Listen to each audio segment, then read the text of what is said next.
KYC status verified ಅಂದರೆ ಆಗಿದೆ ಅಂತ ಅರ್ಥ. ಮುಂದಿನ ಸಲ ನೀವು ಗ್ಯಾಸ್ ರೀಫಿಲ್ ಮಾಡಲಿಕ್ಕೆ ಆಗೋದಿಲ್ಲ, ಟೈಮ್ ಬುಕ್ ಮಾಡಲಿಕ್ಕೆ ಆಗೋದಿಲ್ಲ ಈ KYC ಮಾಡಿದ್ರೆ. ಎಲ್ಲರಿಗೂ ನಮಸ್ಕಾರ, ನಮ್ಮ ಹೊಸ ವಿಡಿಯೋಗೆ ಸ್ವಾಗತ. ಗ್ಯಾಸ್ KYC ಕಡ್ಡಾಯ ಮಾಡಿದ್ದಾರೆ, ಹಾಗಾಗಿ ಅದು ಮಾಡದಿದ್ರೆ ಏನು ಪ್ರಾಬ್ಲಮ್ ಆಗ್ತದೆ, ಯಾವ ರೀತಿ ಮಾಡೋದು, ಇದರಿಂದ ನಿಮ್ಗೆ ಏನು ಫೆಸಿಲಿಟಿ ಸಿಗ್ತದೆ, ಕಂಪ್ಲೀಟ್ ಮಾಹಿತಿಯನ್ನು ಈ ವಿಡಿಯೋದಲ್ಲಿ ತಿಳಿಸಿಕೊಡ್ತೇನೆ. ಈ ವಿಡಿಯೋ ಇಷ್ಟವಾದರೆ ಲೈಕ್ ಮಾಡಿ, ಶೇರ್ ಮಾಡಿ, ಹಾಗೆ ಸಬ್ಸ್ಕ್ರೈಬ್ ಮಾಡಿ. ಈಗ ವಿಡಿಯೋದ ಕಡೆ ಬರೋದಾದರೆ, ಈಗ ಕಡ್ಡಾಯವಾಗಿ ಗ್ಯಾಸ್ ಇದ್ದವರು ಪ್ರತಿಯೊಬ್ಬರು KYC ಕಡ್ಡಾಯ ಮಾಡಿದ್ದಾರೆ. ಆಲ್ರೆಡಿ ಕೆಲವರು ಮಾಡಿದ್ದಾರೆ, ಕೆಲವರು ಮಾಡಲಿಲ್ಲ. ಮಾಡದಿದ್ದರೆ ನಿಮ್ಗೆ ಏನು ಪ್ರಾಬ್ಲಮ್ ಆಗ್ತದೆ ಅಂದರೆ, ಮುಂದಿನ ಸಲ ನೀವು ಗ್ಯಾಸ್ ರೀಫಿಲ್ ಮಾಡಲಿಕ್ಕೆ ಆಗೋದಿಲ್ಲ. ನೀವೀಗ ಮನೆಗೆ ಗ್ಯಾಸ್ ಬರ್ತದಲ್ಲ, ಅದನ್ನು ನೆಕ್ಸ್ಟ್ ಟೈಮ್ ಬುಕ್ ಮಾಡಲಿಕ್ಕೆ ಆಗೋದಿಲ್ಲ KYC ಮಾಡದಿದ್ದರೆ. ಇದು ಕಡ್ಡಾಯ ಮಾಡಿದ್ದಾರೆ. ಯಾವುದು ಗ್ಯಾಸ್ KYC ಕಡ್ಡಾಯವಾಗಿ ಮಾಡಲೇಬೇಕು. ಇದಕ್ಕೆ ಲಾಸ್ಟ್ ಡೇಟ್ ಬಂದು ಆಗಸ್ಟ್ 15ನೇ ತಾರೀಕು ಅಂತ ಉಂಟು. ಈಗ ಆಲ್ರೆಡಿ ತುಂಬ ಜನ ಮಾಡಿದ್ದಾರೆ KYC, ಆದರೆ ಇನ್ನೂ ಕೂಡ ತುಂಬ ಮಂದಿ ಮಾಡದೇ ಕೂಡ ಇದ್ದಾರೆ. ಹಾಗಾಗಿ ಅಂಥವರಿಗೆ ಆಗಸ್ಟ್ 15ನೇ ತಾರೀಕು ಲಾಸ್ಟ್ ಡೇಟ್ ಆಗಿದೆ. ನೀವು KYC ಏನು ಆನ್ಲೈನಲ್ಲಿ ಕೂಡ ಮಾಡ್ಬೋದು, ಆಫ್ಲೈನಲ್ಲಿ ಕೂಡ ಮಾಡ್ಬೋದು. ಆನ್ಲೈನಲ್ಲಿ ಆದರೆ ಮೊಬೈಲ್ ಮುಖಾಂತರ ಕೂಡ ಮಾಡಲಿಕ್ಕೆ ಆಗ್ತದೆ. ಆಫ್ಲೈನ್ ಆದರೆ ನಿಮ್ಮದು ಯಾವುದು ಹತ್ತಿರ ಉಂಟು ಗ್ಯಾಸ್ ಏಜೆನ್ಸಿ, ಈಗ HP ಉಂಟು, ಭಾರತ್ ಉಂಟು, ಆ ರೀತಿ ಯಾವುದು ನಿಮ್ಮದು ಏಜೆನ್ಸಿ ಉಂಟು ಅದರ ಹತ್ತಿರ ಹೋಗಿ ನೀವು ಮಾಡಿಸ್ಬೋದು. ಅದರ ಆಫೀಸಿಗೆ ಅಥವಾ ಅವರ ಆಫೀಸಿಗೆ ಅಥವಾ ಅವರಿಗೆ ಕಾಲ್ ಮಾಡಿ ತಿಳಿಸಿದರೆ ನಿಮಗೆ ಬರಲಿಕ್ಕೆ ಹೇಳ್ತಾರೆ ಅವರು. ಇಲ್ಲಾಂದರೆ ಅವರ ಮುಖಾಂತರ ಕೂಡ ನಿಮಗೆ ಕಾಲ್ ಅಥವಾ ಮೆಸೇಜ್ ಬಂದಿರ್ಬೋದು, ಕಂಪ್ಲೀಟ್ ಆಗಿದೆ ಅಥವಾ ಇನ್ಕಂಪ್ಲೀಟ್ ಅಂತ. ನೀವು ಏನು ಮಾಡಿ ಅಂದರೆ, ನಿಮ್ಮ ಹತ್ತಿರದ ಗ್ಯಾಸ್ ಏಜೆನ್ಸಿ ಉಂಟಲ್ಲ, ಅದನ್ನು ಕಾಂಟ್ಯಾಕ್ಟ್ ಮಾಡಿ. ಆನ್ಲೈನ್ ಗೊತ್ತಾಗಲಿಲ್ಲ ಅಂದರೆ ಆನ್ಲೈನಲ್ಲಿ ಕೂಡ ಮಾಡ್ಬೋದು ಈಸಿಯಾಗಿ. 2 ಆ್ಯಪ್ ಬೇಕು. ಒಂದು ನಿಮ್ಮದು ಯಾವುದು ಗ್ಯಾಸ್ ಉಂಟಲ್ಲ, ಗ್ಯಾಸ್ ಯಾವ ಕಲೆಕ್ಷನ್ ಉಂಟು ಅದರದ್ದು, ಅದು HP ಆದರೆ HP, ಭಾರತ್ ಆದರೆ ಭಾರತ್, ಆ ರೀತಿ ಆ್ಯಪ್ ಉಂಟು. ಅವರದ್ದು ಪ್ಲೇಸ್ಟೋರಲ್ಲಿ ಆ್ಯಪ್ ಡೌನ್ಲೋಡ್ ಮಾಡಿ. ಮತ್ತೊಂದು ಆ್ಯಪ್ ಯಾವುದಂದರೆ ಆಧಾರ್ ಫೇಸ್ RD ಅಂತ. ಇದು ಆ ಫೇಸ್ ವೆರಿಫಿಕೇಷನ್ಗೆ ಈ ಆ್ಯಪ್ ಬೇಕು.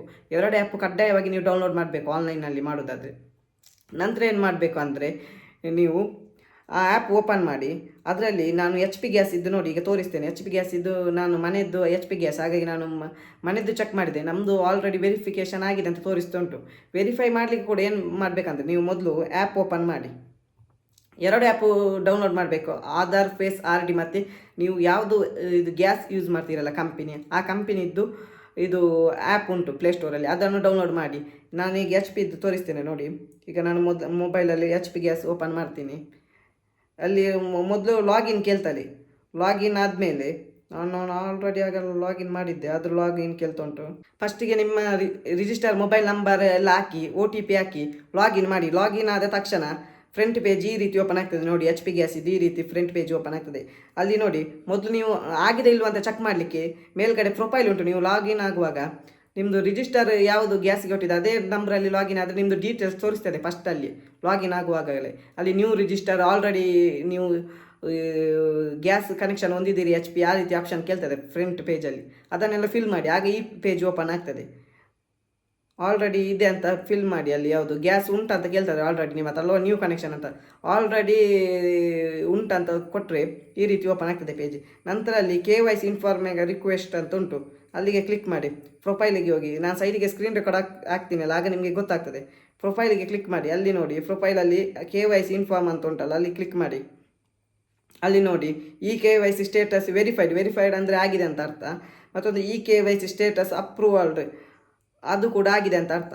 ಒಂದು ವೇಳೆ ನಿಮ್ಮದು KYC ಆಗಲಿಲ್ಲ ಆದರೆ ಬ್ಯಾಕ್ ಬನ್ನಿ, ಫ್ರಂಟ್ ಪೇಜಿಗೆ ಬನ್ನಿ. ರಿಟರ್ನ್ ಫ್ರಂಟ್ ಪೇಜಿಗೆ ಬಂದು HP ಗ್ಯಾಸ್ KYC ಅಂತ ಉಂಟಲ್ಲ, ಅದಕ್ಕೆ ಕ್ಲಿಕ್ ಮಾಡಿ. ಕ್ಲಿಕ್ ಮಾಡಿದ ತಕ್ಷಣ ಕೆಲವು ಆಪ್ಷನ್ ಓಪನ್ ಆಗ್ತದೆ. ಅದಕ್ಕೆ ಪ್ರೊಸೀಡ್ ಕೊಡಿ, ಬೇಕಿದ್ರೆ ಓದ್ಕೊಳ್ಳಿ. ಮತ್ತೊಂದು ಚೆಕ್ ಬಾಕ್ಸ್ ಕೇಳ್ತದೆ, ಅದನ್ನು ಕೂಡ ಚೆಕ್ ಮಾಡಿ. ನಂತರ ನಿಮ್ಮದೊಂದು ಫೋಟೋ ಕೇಳ್ತದೆ. ಫೋಟೋ ಅಂದರೆ ಅದು ಆಧಾರ್ ಫೇಸ್ RD ಆ್ಯಪ್ ಹಾಕಿದ್ದೇವಲ್ಲ, ಅದು ಬ್ಯಾಕ್ಗ್ರೌಂಡಲ್ಲಿ ವರ್ಕ್ ಆಗ್ತಾ ಇರ್ತದೆ ಆಧಾರ್ ಇದು ವೆರಿಫಿಕೇಷನ್ ಮಾಡಲಿಕ್ಕೆ. ಆಗ ನಿಮ್ಮದು ಫೋಟೋ ಕೇಳ್ತದೆ. ಅಲ್ಲಿ ಫೋಟೋ ತೆಗೆದು ಸಬ್ಮಿಟ್ ಮಾಡಿದರೆ ಸಬ್ಮಿಟ್ ಆಗ್ತದೆ. ಇದು ಆಗದವರು ಆಗಿದೆ ಇಲ್ವ ಅಂತ ಚೆಕ್ ಮಾಡಲಿಕ್ಕೆ ಫಸ್ಟ್ ಎಲ್ಲಿದ್ದೇನಲ್ಲ ಆ ರೀತಿ ಮಾಡಿದರೆ ಆಯಿತು. ಒಂದು ವೇಳೆ ನೀವು ಇದು ಎರಡನ್ನು ಮಾಡದಿದ್ದರೆ ನಿಮಗೇನಂದರೆ ಗ್ಯಾಸ್ ನೆಕ್ಸ್ಟ್ ರೀಫಿಲ್ ಮಾಡಲಿಕ್ಕೆ ಆಗೋದಿಲ್ಲ. ಅಂದರೆ ಮುಂದಿನ ಸರ್ತಿ ನಿಮಗೆ ಗ್ಯಾಸ್ ಬುಕ್ ಮಾಡಲಿಕ್ಕೆ ಆಗೋದಿಲ್ಲ. ಮತ್ತೊಂದು ಏನಂದರೆ, ಸಬ್ಸಿಡಿಯಲ್ಲಿ ಗ್ಯಾಸ್ ಸಿಗ್ತುಂಟಲ್ಲ, ಅದು ಇನ್ನೂ ಸಿಗೋದಿಲ್ಲ ನೀವು KYC ಮಾಡದಿದ್ದರೆ. ಹಾಗಾಗಿ KYC ಕಡ್ಡಾಯ ಆಗಿದೆ. ಆದಷ್ಟು ಎಲ್ಲರೂ ಮಾಡಿ KYC. ಮಾಡದಿದ್ದರೆ ಇಲ್ಲಿ ಯಾವ ರೀತಿ ತಿಳಿಸಿದ್ದೇನಲ್ಲ ಅದೇ ರೀತಿ ಮಾಡಿ. ನಿಮಗೆ ಬೇರೆ ಗ್ಯಾಸ್ ಕಲೆಕ್ಷನ್ ಇದ್ದರೆ HP ಅಲ್ಲಾದರೆ ಭಾರತ್ ಬೇರೆ ಏನಾದರೂ ಇದ್ದರೆ ಅವರದ್ದು ಕೂಡ ಆ್ಯಪ್ ಉಂಟು. ಇದೇ ರೀತಿ ಸೇಮ್ ಇದೇ ರೀತಿ ಇರ್ತದೆ ಪ್ರೊಸೀಜರ್. ಅವರದ್ದು ಕೂಡ ಆ್ಯಪಲ್ಲಿ ಡೌನ್ಲೋಡ್ ಮಾಡಿ ಆ ಆ್ಯಪಲ್ಲಿ ಕೂಡ ಆಧಾರ್ ಫೇಸ್ RD ಆ್ಯಪ್ ಎಲ್ಲದಕ್ಕೂ ಬೇಕು. ಅದು ಬ್ಯಾಕ್ಗ್ರೌಂಡಲ್ಲಿ ವರ್ಕ್ ಆಗ್ತದೆ. ಅದನ್ನು ನೀವು ಓಪನ್ ಮಾಡಬೇಕಂತಿಲ್ಲ, ಅದು ಬ್ಯಾಕ್ಗ್ರೌಂಡಲ್ಲಿ ವರ್ಕ್ ಆಗ್ತಾ ಇರ್ತದೆ. ಅದನ್ನೆಲ್ಲ ಬಿಟ್ಟು ಸಬ್ಮಿಟ್ ಮಾಡಿದರೆ ಅಪ್ರೂವಲ್ ಆಗ್ತದೆ. ಲಾಗಿನ್ ಕೂಡ ಸೇಮ್ ಇರ್ತದೆ ಎಲ್ಲ ಆ್ಯಪಲ್ಲಿ. ಕೆಲವೊಮ್ಮೆ ಬೇಸಿಕ್ ಡೀಟೇಲ್ಸ್ ಕೇಳ್ತದೆ, ಅದನ್ನೆಲ್ಲ ಫಿಲ್ ಮಾಡಿದರೆ ಆಯಿತು. ಮತ್ತೇನಂದ್ರೆ ಈಗ ಆನ್ಲೈನ್ ಪ್ರೊಸೀಜರ್ ಹೇಳಿದ್ದೇನೆಲ್ಲ, ಇದು ಏನಾದರೂ ನಿಮಗೆ ಕಷ್ಟ ಅಂತ ಅನಿಸಿದರೆ ನಿಮ್ಮದು ಹತ್ತಿರದ ಇದು ಉಂಟಲ್ಲ, ಯಾವುದು ಗ್ಯಾಸ್ ಏಜೆನ್ಸಿ ಆಫೀಸ್, ಅಲ್ಲಿಗೆ ಹೋಗಿ ನಿಮ್ಮದು ಡಾಕ್ಯುಮೆಂಟ್ ಇಟ್ಕೊಂಡು. ಅಲ್ಲಿ ಒಂದು 2-3 ನಿಮಿಷದಲ್ಲಿ ಆಗ್ತದೆ. ಜನ ಜಾಸ್ತಿ ಇದ್ದರೆ ಸ್ವಲ್ಪ ಲೇಟ್ ಆಗ್ಬೋದು, ಇಲ್ಲಾಂದರೆ ಕಡಿಮೆ ಜನ ಅದು 2-3 ನಿಮಿಷದಲ್ಲಿ ಆಗ್ತದೆ. ಅಲ್ಲಿ ಸುಲಭವಾಗಿ ಮಾಡ್ಬೋದು. ಇದೆಲ್ಲ ನಿಮಗೆ ಕಷ್ಟ ಅಂತ ಆದರೆ ಯಾರ್ದು ಆಗಲಿಲ್ಲ ಅವರು ಅಲ್ಲಿಗೆ ಹೋಗಿ ಸಬ್ಮಿಟ್ ಮಾಡಿದರೆ ಅಲ್ಲೇ ಮಾಡಿ ಕೊಡ್ತಾರೆ. ಈ ವಿಡಿಯೋ ನಿಮಗೆ ಉಪಯುಕ್ತ ಅನಿಸಿದರೆ ಈ ವಿಡಿಯೋನ ಲೈಕ್ ಮಾಡಿ, ಶೇರ್ ಮಾಡಿ ಹಾಗೂ ಸಬ್ಸ್ಕ್ರೈಬ್ ಮಾಡಿ. ಇಲ್ಲಿವರೆಗೆ ವಿಡಿಯೋ ನೋಡಿದ ಎಲ್ಲರಿಗೂ ಧನ್ಯವಾದಗಳು. ಏನಾದರೂ ಡೌಟ್ ಇದ್ದರೆ ವಿಡಿಯೋ ಬಗ್ಗೆ ಕಮೆಂಟ್ ಮಾಡಿ, ಕಮೆಂಟ್ನಲ್ಲಿ ಉತ್ತರ ಕೊಡ್ತೇನೆ.